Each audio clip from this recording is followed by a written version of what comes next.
અનુમોદના. એક જંગલ હતું. તે જંગલમાં બળદેવ નામના સાધુ વિચરી રહ્યા હતા. તેમનું શરીર ખૂબ જ તેજસ્વી હતું અને તેમના ચહેરા પર શાંતિ અને સૌમ્યતા હતી. એમના ભાવ એટલા શુભ હતા કે આસપાસનું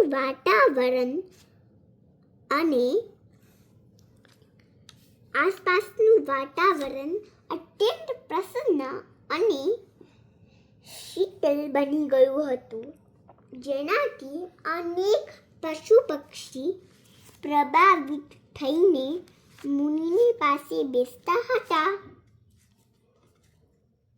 એકવાર ઘણા બધા સુથાર જંગલમાં લાકડા લેવા ગયા હતા. જંગલમાં રહેતું એક મૃગ મુનિને આહાર પાણી નો યોગ મળશે તેમ વિચારી મુનિને સુથાર પાસે લઈ જાય છે. સુથાર મુનિને ગોચરી ઓરાવીને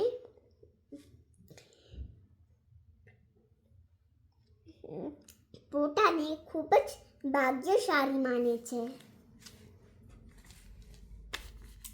મૃગ વિચારે છે,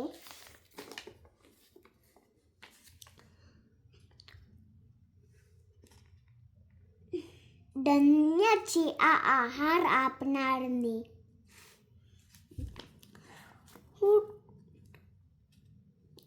હું કેટલો દુર્ભાગી છું.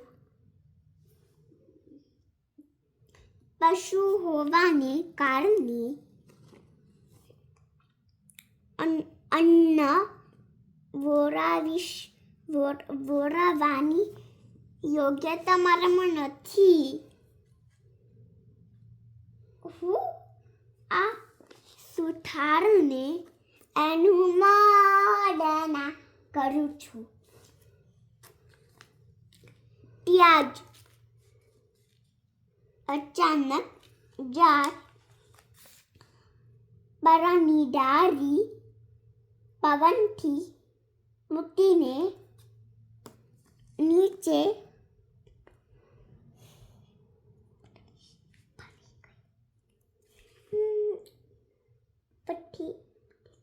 પડે છે અને ત્રણે સાધુ, સુથાર અને મૃગ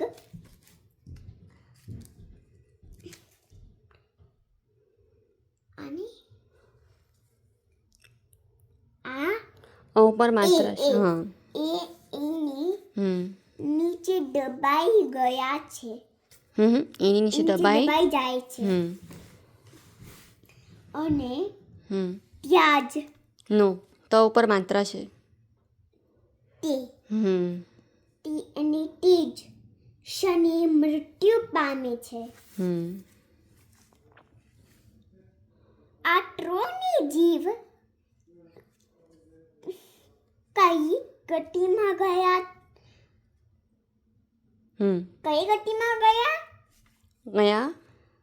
હશે? કઈ ગતિમાં ગયા હશે? તમને ખબર છે? પાંચમા દેવલોક.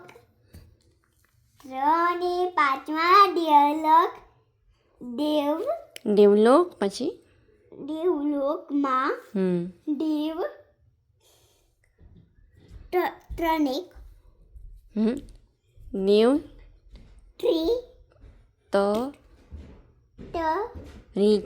તરીકે ઉત્પન્ન થયા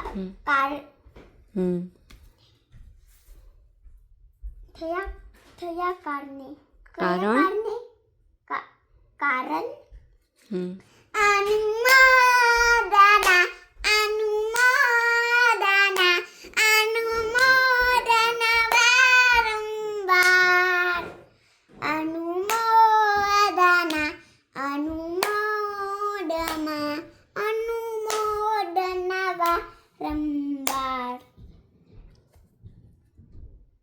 આને આઈ